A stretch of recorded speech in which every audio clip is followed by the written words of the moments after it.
2009க்கு முதல் எங்களுக்கு ஒரு மனநிலை இருந்தது. அது வெற்றி அடைந்த மனநிலை, வெற்றியான மனநிலை.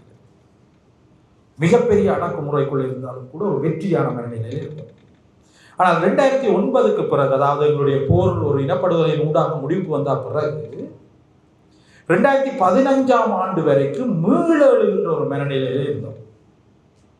திருப்பி எப்படியாவது நாங்கள் ரிகவர் பண்ணிடுவோம். அது எப்படி நாங்கள் வெளியில காட்டினோம் என்றால், எங்களுடைய வாக்குகள் அவ்வளத்தையும் ஒரு தேசிய கட்சிக்கு கொடுத்தோம்.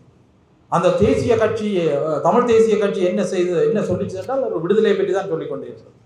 ஆகவே நாங்கள் அந்த வெற்றிகரமான ஒரு உணர்வோட 15ஆம் ஆண்டு வரைக்கும் இருந்தோம். 15ல் இருந்துதான் எங்களுடைய மனநிலை அழிவுக்கு போகுது.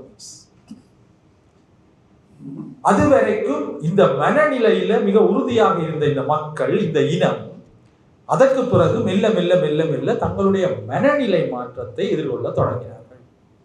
அது நீங்கள் நினைச்சு வந்ததல்ல, அதுதான் கட்டமைக்கப்பட்ட மனநிலை மாற்றம். அந்த கட்டமைக்கப்பட்ட மனநிலை மாற்றத்தில் 2 விடயங்கள் எங்கட மனசுக்குள்ள பூத்தப்பட்டது. முதலாவது, நீங்கள் தோல்வி அடைந்தவர்கள்.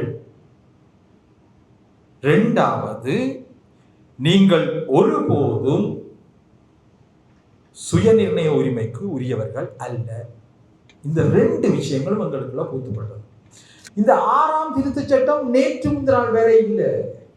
83ஆம் ஆண்டு ஜூலை கலவரம் முடிஞ்சு 83ஆம் ஆண்டு ஆகஸ்ட் மாசம் வந்துட்டு 6ஆவது திருத்தச் சட்டம்.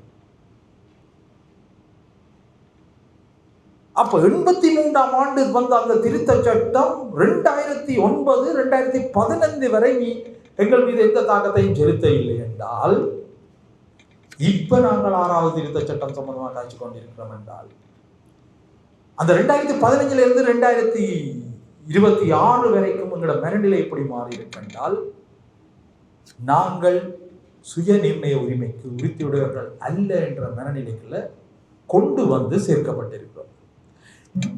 நாங்கள் என்றது யார் என்றால், இந்த இனம், இந்த தமிழினத்தை இந்த நிலைமைக்குள்ள கொண்டு வரணும் என்றதுக்கு பன்னாட்டு சதிகள் இந்த நாடு எல்லாமாக சேர்ந்து சக்சசிவ் கவர்மெண்ட்ஸ், ஒவ்வொரு வெற்றியடைந்து வர ஒவ்வொரு அரசாங்கமும் என்ன செய்யும் என்றால், அவங்களோட திட்டம் மிக தெளிவாக எங்களுடைய மனநிலையை உடைக்கிறது. அதுதான் இங்கே நடந்தது.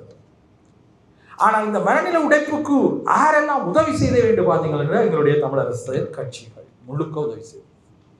அந்த மனநிலை உடைப்பை செய்து கொடுத்தது.